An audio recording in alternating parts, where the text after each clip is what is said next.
Jadi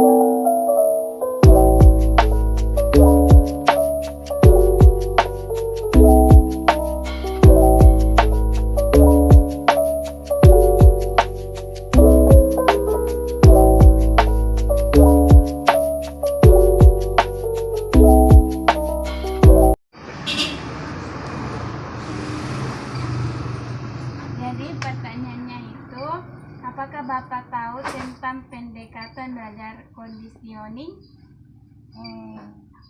Assalamualaikum warahmatullahi wabarakatuh. Yang dimaksud dengan pendekatan barangkali di sini adalah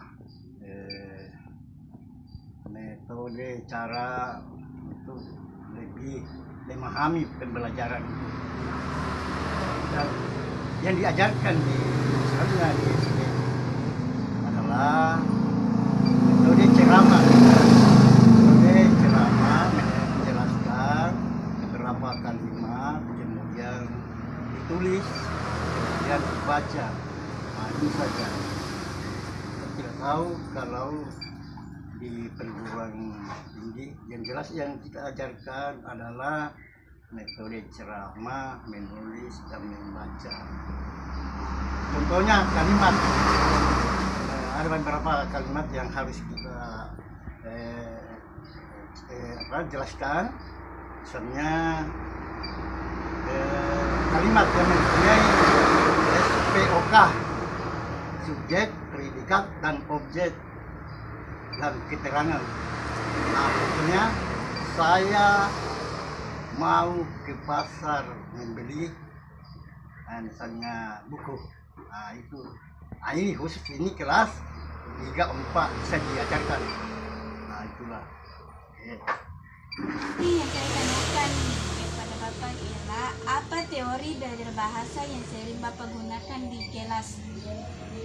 Teori bahasa. Teori yang kita ceramah, kemudian bahasa yang kita pakai tentu bahasa Indonesia, karena itu bahasa Indonesia adalah alat komunikasi.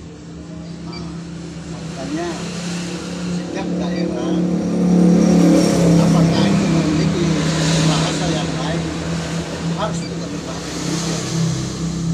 Karena ini adalah tujuan kita untuk memiliki satu bahasa, yaitu bahasa Indonesia yang diajarkan di sekolah.